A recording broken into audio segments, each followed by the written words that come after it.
Dead Grandpa Paid for My Wedding with Bitcoin. Part 1. Overdue bills, wedding day dreams, and a basement surprise. Nora stared out the window of the train as it screeched through a tunnel, her reflection flickering like a tired ghost. Junior engineer for the MTA, dream job on paper, emotional migraine in real life. Her $65,000 salary vanished faster than socks in a laundromat. Student loans, credit card bills, rent, taxes. Survival was the dream now. On weekends, she slung overpriced cocktails at a midtown bar called the Rusty Wrench, where Wall Street interns tried to tip her with Dogecoin and unsolicited business advice. Her mother, Stella, left voicemails like clockwork. "Hi baby, it's Mom. The bank is acting up again. If you could just send a little something until Friday. And really, why haven't you moved back home?" Because, Nora thought, I still like breathing on my own terms. She lived in a fifth-floor walk-up in Astoria that smelled like burnt toast and ambition. Her haven, her escape. She couldn't give it up. Not for her mom, and definitely not to move back into the emotional obstacle course known as Grandma Rose's house. Her boyfriend, Chris, a city bus driver with a belly full of laughter and arms that felt like home, lived in East Harlem with his teenage brother, Mark, a human vacuum with a Wi-Fi addiction. Chris had been proposing to Nora for 2 years, not with a flash mob or fireworks, just quiet moments. "When you're ready, I'm ready." Nora loved him deeply, but she also loved Pinterest. Her 3 best friends had weddings straight out of bridal magazines, one in the Hamptons, one in Jamaica, one on a Brooklyn rooftop with edible orchids. Nora didn't want over the top. She just wanted meaningful. A DJ, a rented hall, catered food, a touch of magic. Chris tried to understand. Weddings matter, I get it. But we're still struggling. Mark's future, your loans. And babe, tuxedos don't hide bellies. She smirked. Then we'll get you a linen tunic, my sultan of the subway. But pressure loomed from every side, especially Grandma Rose. When are you two getting married? Pastor Johnson's not going to live forever. What kind of man sits and drive a bus all day? It's a lazy man job. You will never have enough money to marry and care for my granddaughter. Grandma Rose would bluntly say to Chris. He was accustomed to Rose's little insults, but he never let it get to him. "It's hard work, Rose," he would respond. He would still go over to Grandma's when she calls him to fix things around the house. Then everything changed when Nora received a text from her mom. One cold Thursday, Stella sent a photo to Nora. It was a bank foreclosure letter. "The bank's taking the house in 60 days, Stella said. "I called a realtor, but I don't know if there's time. I should have never trusted your father. He gambled everything away. Remember that dinner a few weeks ago? My card got declined. You paid. That wasn't a glitch. That was reality." Nora was silent. "I'll have to move back in with your grandmother. And you know she's going to remind me every day how right she was about Stan." Do you want me to talk to Grandma? Nora asked gently. "No, let me tell her. Just not yet. Not until after the decorations." Chris pulled up to Rose's house at 11 a.m. sharp. Nora and Stella stepped out, bundled in scarves, coffee in hand, bracing for holiday chaos. Rose flung the door open like it was the Macy's parade. Well, I was about to send out a search party with cocoa and pepper spray." She hugged them all, then zeroed in on Chris. "Chris, did you put on more weight? All that pizza's turning you into a hot air balloon." Chris looked at Nora stunned. How does she know? She's got CIA clearance, Nora muttered. "I actually lost weight," Chris protested. "Honey, you need glasses," Rose quipped. After a loud, loving breakfast, Nora and Chris descended into the musty basement to dig out Christmas decorations. Boxes, cobwebs, and dust greeted them like a haunted museum. Chris got instantly sidetracked. "Girl, your grandfather was a tech wizard. Look at this. Lotus 123, TCP/IP for dummies. This is prehistoric gold." Focus, Indiana nerd, Nora teased. As they uncovered the decor boxes, Chris spotted something buried underneath. Important, do not throw out. He grabbed the box and carried it upstairs despite Nora's protests. What's that? Rose asked. Charles' old computer stuff, Chris said. Oh, Lord, he was buried in that laptop. You think it's worth anything on eBay? Chris shrugged. Maybe. I'll check. Inside the box was a laptop, 2 thumb drives, and a beat-up leather notebook labeled Bitcoin Docs. Chris flipped it open. Wallet addresses, transaction notes, a seed phrase. His breath caught, his heartbeat increased. He booted the ancient laptop. It wheezed like it hadn't been touched since Obama's first term. He plugged in the first thumb drive. $14,175,000, 135 Bitcoin. Chris's mouth dropped. Chris, Nora called. No answer. Chris! He spun the laptop to her. Come here now! She walked over, saw the screen, froze. Is that money? Yes, Chris whispered. Your grandfather bought Bitcoin. A lot of it. He plugged in the second USB, $3,780,000, 36 more Bitcoin. Stella called from the kitchen. Guess I'm doing all the decorating by myself. I'm helping, Rose replied. With commentary, Stella snapped. They watched Chris and Nora started laughing and jumping. They are already drunk and I haven't even made my Christmas rum punches yet, Rose said. Then Nora screamed, Grandma! Mom! Get in here! They ran in, saw Chris and Nora crying, laughing, shaking. Oh, God! Are you pregnant? Rose demanded. What? No! Nora gasped. Just look! Stella nearly fainted. That's real money, she whispered. Chris nodded. Mrs. Rose Edwards, you're now a very rich woman. Rose sat down slowly. Charles, you beautiful, nerdy ghost.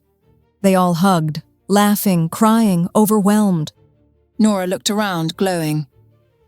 Looks like I'm getting that wedding after all. Looks like my house just got saved from foreclosure, Stella said.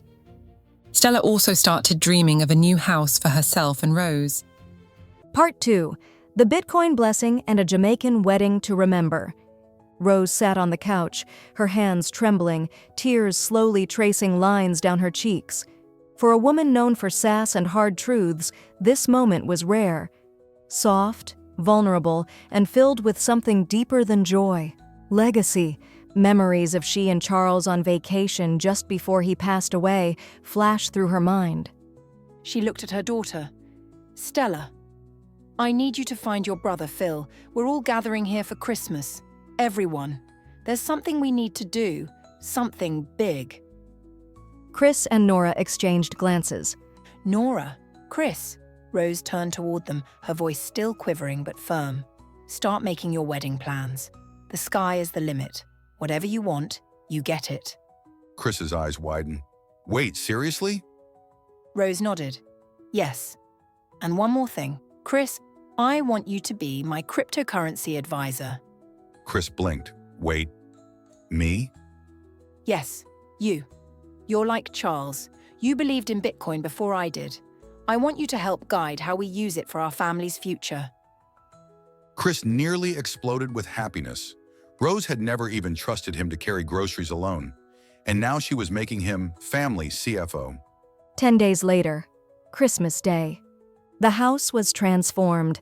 Garland wrapped the banisters, multicolored lights blinked from every window, and the rich smell of baked ham, jerk chicken, and cinnamon apple pie filled the air. Laughter echoed down the halls. The Bitcoin news had sparked something magical. It was the first time in years the whole family had come together without a cloud hanging overhead. Everyone was there, Stella, Phil, Stan, Nora, Chris, and Chris's younger brother Mark, who was FaceTiming every 5 minutes to show his friends the epic feast. After dinner, they gathered in the living room. Christmas music hummed softly in the background. Gifts sat under the tree, untouched. Rose stood at the front of the room, wearing her festive red shawl and pearls like she was delivering a State of the Family address. Before we open gifts, she began, I have something to say. The room quieted. I've been blessed. We've been blessed. And now I want to bless all of you. Chris, she smiled. now officially my new grandson-in-law to be, and our family Bitcoin advisor. Chris blushed hard. Nora and Chris will be married in 2 weeks in Jamaica. Destination wedding. I've already discussed it with Nora and Stella, and we all agreed. It's time we celebrated like royalty. Phil choked on his rum punch. Wait, Jamaica? Yes, Jamaica. And don't worry, we're flying everyone down, first class. Don't get spoiled. Rose turned to Phil again. Phil, this house is yours. Paid off. You always loved it, so now it's yours. Phil blinked. Seriously? But, Rose continued, you'll also be receiving $1,000 a month, and that's all for now. You know why. Phil nodded, tears forming in his eyes. I do. I know I'm not ready. My gambling, drinking, I've made a mess. But this house means everything. Thank you, Mom. She squeezed his hand. When you're ready, Stella will help bring you into bigger responsibilities. Then she turned to Stan. You and Stella will sort out your marriage situation, but you're not moving in with us. Stan raised a hand in protest, but Rose continued. You can stay with Phil if he lets you. That house has enough ghosts and square footage for the both of you. The room laughed. Stella and I will move into a new home I'm buying. She'll help me manage the estate. When my time comes, she'll take over the family affairs. Stella nodded. Yes, Mama. I'll make sure everything runs right. Rose turned back to Nora and Chris.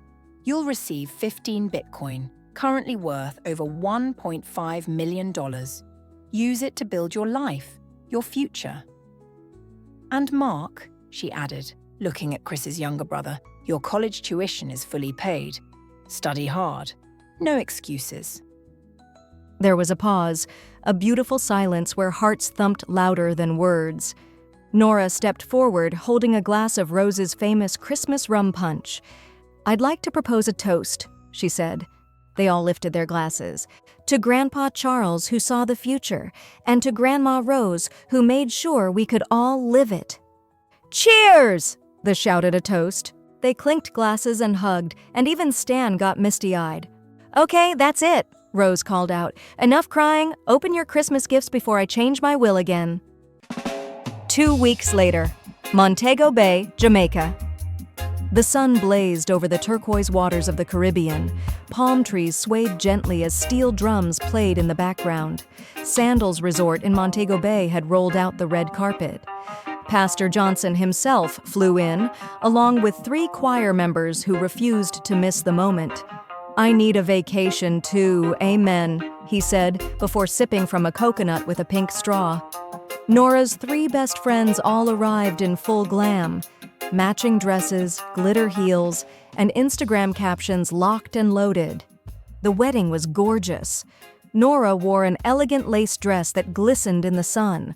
Chris wore a white linen suit, finally looking like the leading man of his own life story. Everyone was there. Stella in her royal blue gown, Phil with a clean haircut and not a rum bottle in sight. Even Stan, who somehow managed to behave himself the whole time. He and Stella were dancing together most of the night. Mark gave a sweet speech that made the entire room cry. And Rose? She sat front row in a floral maxi dress and oversized shades, sipping champagne like she invented wealth. As the waves kissed the shore and Pastor Johnson declared them husband and wife, Nora glanced at the sky and whispered, "Thank you, Grandpa. You have brought the family together with love. Thanks for paying for my wedding. Thanks for all the love." The next morning, with the sun rising like golden fire over Montego Bay, Nora and Chris woke up in their honeymoon suite with smiles still frozen on their faces. They couldn't wait to greet the world, not as 2 struggling dreamers, but as husband and wife. Hand in hand, they walked barefoot down the white sandy beach, the warm waves lapping at their toes. The breeze danced through Nora's hair as Chris looked at her like he was still falling in love. They didn't need words, just soft laughter, slow steps, and the simple joy of knowing that their new life, full of hope, love, and, yes, Bitcoin, had only just begun. They smiled at each other under the Caribbean sun, knowing that somehow, against all odds, Everything had changed, and it was only the beginning.